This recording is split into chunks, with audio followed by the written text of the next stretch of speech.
Hello everyone, అందరూ ఎలా ఉన్నారు?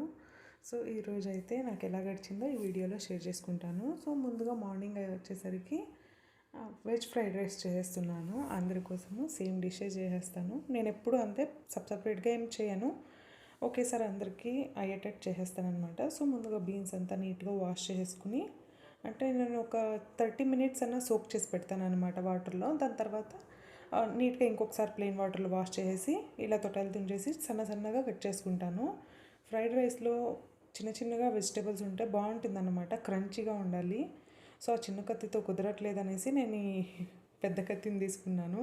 నాకు ఈ నైఫ్ అంటే చాలా నచ్చుతుంది, బట్ ఇప్పుడైతే షార్ప్నెస్ తగ్గిపోయింది. ఇప్పుడు కట్ చేస్తుంటే అర్థమవుతుంది. సో ఈజీగా కట్ చేసేయచ్చు అనమాట, అంత క్విక్ అయిపోతుంది. ఇంకా క్యారెట్ వచ్చేసరికి దీన్ని కూడా సన్నగా కట్ చేసేసుకుంటాను. క్యారెట్ని అయితే నేను వెరైటీగా కట్ చేస్తాను, ఒకేలాగైతే కట్ చేయను. సో ముందుగా ఇలా సర్కిల్ షేప్లో అంతా కట్ చేసేసుకుని దీన్ని ఒకదాంతో ఒకటి పేర్చి పెట్టేసి ఇలా చిన్నగా కట్ చేసేస్తాను. ఇదే ఆ పెద్ద కత్తి అయింటేనా ఇన్సెప్ట్కి అంతా కట్ చేసేదాన్నేమో. అంత కంఫర్టబుల్ ఆ కత్తి, నేను ఇలా ఫాస్ట్గా కట్ చేయాలంటే నాకు చాలా నచ్చుతుంది ఆ కత్తి. సో ఇంకో క్యారెట్ని అయితే ఈ విధంగా కట్ చేస్తున్నాను. సో నిలువుగా కట్ చేసేసుకుని సన్నగా తరుక్కునేది అంతే అనమాట. సో వెరైటీగా కట్ చేస్తే షేప్ తెలియకుండా చాలా యూనిక్గా ఉంటుంది ఫుడ్ చూడడానికి కూడా. ఇంకా క్యాబేజ్ అయితే ఉన్నింది, ఒక చిన్న క్యాబేజ్, దీన్ని కూడా కట్ చేసేసి వేసేసుకుంటున్నాను. సో పైన ఉండేది కొంచెం డార్క్గా ఉంటుంది కదా, నల్లబడిపోయింది, అందుకే దాన్ని తీసేసి క్యాబేజ్ని అయితే నేను దీన్ని కూడా సన్నగా తరిగేసుకుంటున్నాను.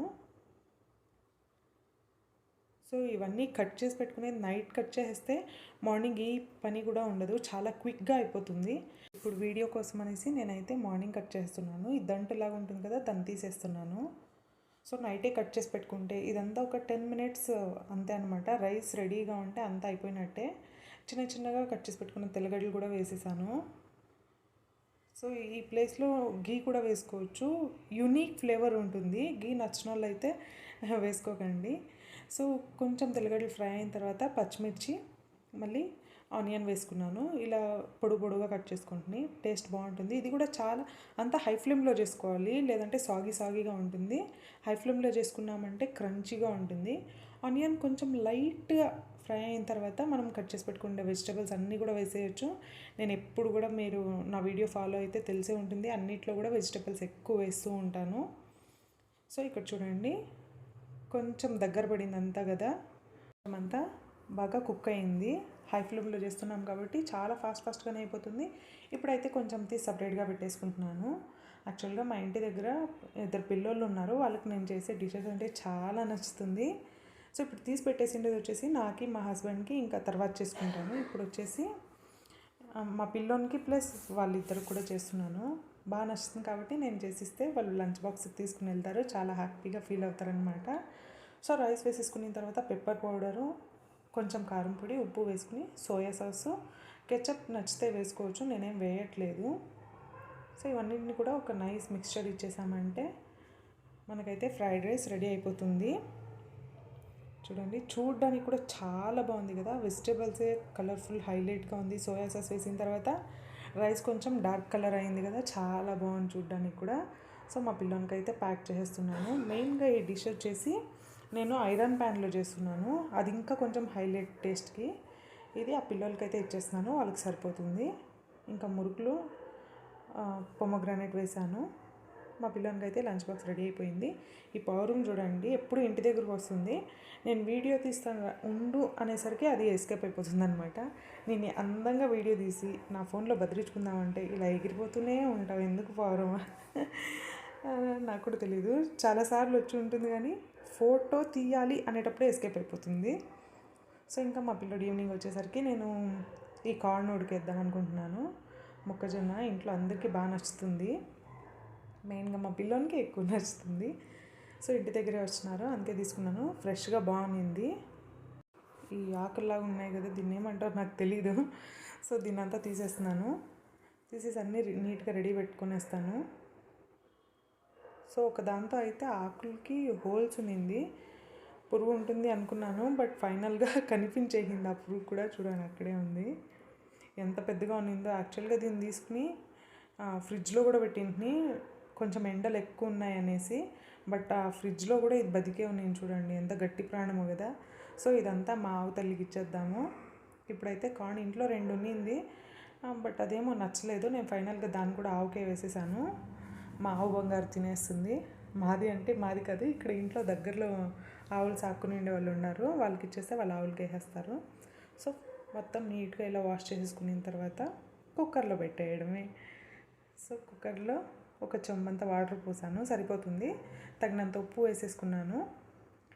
లిడ్ క్లోజ్ చేసి ఒక 4 విజిల్స్ వదిలామంటే కరెక్ట్గా కుక్ అయ్యింది. అంటే ఎప్పుడు నేను ఇలానే చేస్తాను. సో దీనికి కొంచెం లైట్గా మసాలా టేస్ట్ ఇద్దామనేసి ఒక ప్లేట్లో ఉప్పు కారం 2 వేసుకున్నాను. ఈ రెండింటిని బాగా నీట్గా మిక్స్ చేసేసుకోవాలి. ఇది వచ్చేసి నిమ్మకాయ జ్యూస్ చేసింది, ఇంకా ఆ నిమ్మకాయనే వాడేసుకుంటున్నాను. చూడండి ఎంత బాగా కనిపిస్తుంది కదా. కుక్ అయిన తర్వాత కూడా పాతదైతే కుక్ అయిన వెంటనే గింజలంతా లోపలికి వెళ్ళిపోతాయి, అప్పుడు మనం అర్థం చేసుకోవచ్చు ఇది పాతదనేసి. సో దీనికంతా నీట్గా అప్లై చేసేస్తున్నాను. ఒక మంచి మసాజ్ ఇచ్చామంటే, వేడిగా ఉన్నప్పుడు ఇచ్చామంటే ఆ ఉప్పు మెల్ట్ అయ్యి కారం కూడా గింజ లోపల దాకా దిగుతుంది. అప్పుడు టేస్ట్ అయితే చాలా బాగుంటుంది. ఇంకా ఈవినింగ్ అయ్యేసరికి సరుకులంతా ఆర్డర్ పెట్టిండేది వచ్చేసింది. దీనంతా నేను ఆర్గనైజ్ చేసేసుకోవడమే.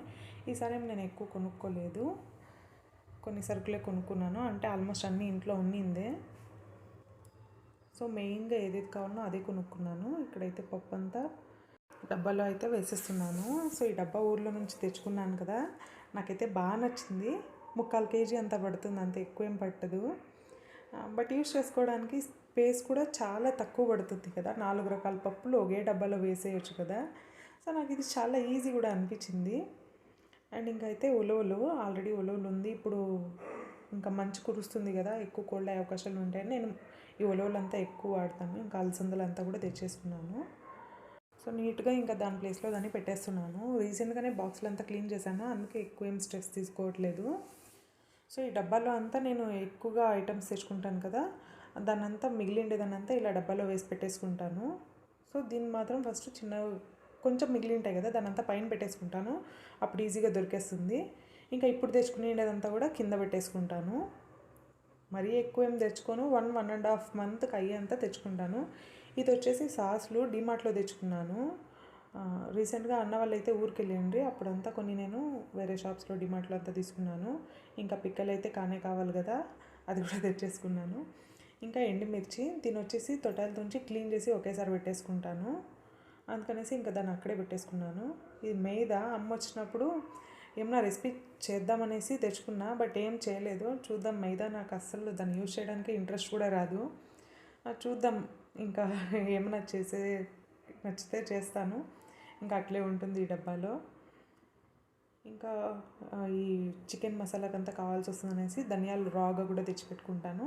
ఇంకా ఈ చిన్న చిన్న ప్యాకెట్లు ఉంటాయి కదా, దీన్నంతా అయితే ఈ కవర్లో వేసేసి పెట్టుకుంటాను. అప్పుడు ఒక ప్యాకెట్ లోపలికి వెళ్ళిపోయి అలానే ఉండిపోతుంది, అప్పుడు మనకి టైంకి దొరకకుండా పోతుంది. మనకి ఎప్పుడు అవసరం ఉంటుందో అప్పుడు వెతికామంటే దొరకదు, అందుకే దాన్ని అంతా ఒక కవర్లో వేసేసి అయితే పెట్టేసుకుంటాను. ఇది వచ్చేసి చాక్ పీసులు తీసుకున్నాను ఇంటి ముందు ముగ్గు వేయడానికి.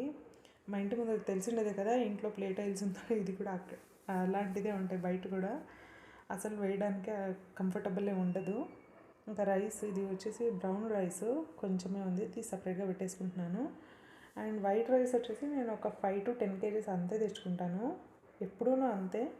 ఇన్ కేస్ సరిపోలేదంటే అప్పుడు మళ్ళీ వెళ్ళి తెచ్చుకుంటాము. సో దాన్ని కూడా బాక్స్లో వేసేసి పెట్టేసుకుంటున్నాను.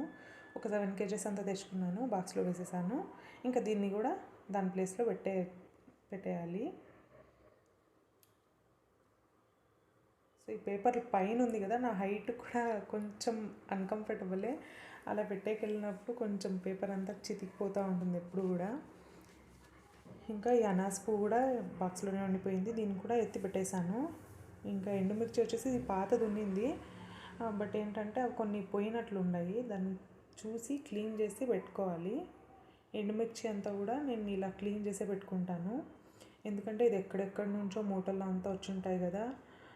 సో మనం క్లీన్గా ఉంటాయని మనకి నిజంగానే 100% ష్యూర్ లేదు కదా, చూడ్డానికి మాత్రం బాగా మెరుస్తూ ఉంది. సో నేను దీన్ని కూడా ఇలా ఒక కిచెన్ టవల్లో క్లీన్ చేసుకుంటాను. ఇలా పోయిండేదన్నంతా పాత మిర్చి ఉంది కదా, దీనంతా కూడా క్లీన్ చేసేసి వేసేసుకుంటున్నాను. ఇప్పుడైతే దాన్ని హాఫే ఫిల్ చేశాను. ఇది చిన్న చిన్నగా ఉంది కదా, దాని లోపల వేసినా కూడా లోపలికి వెళ్ళిపోతుంది, మళ్ళీ రెండు మిక్స్ అయిపోతుంది. సో అందుకనేసి ఈ బాక్స్లో వేసి హాఫే ఫిల్ చేసుకున్నాను. దీన్ని కూడా దాని ప్లేస్లో పెట్టేస్తాను. ఎక్కువ యూజ్ చేసేది ఫ్రంట్లో పెట్టుకుంటాను, కొంచెం తక్కువ యూజ్ చేసేదాన్ని ఫ్రంట్లో పెట్టుకుంటాను. సో ఇక్కడితో ఈ వీడియోని ఎండ్ చేస్తున్నాను. మీకు కనుక వీడియో నచ్చినట్లయితే లైక్ చేయండి, సబ్స్క్రైబ్ చేయండి. Bye bye.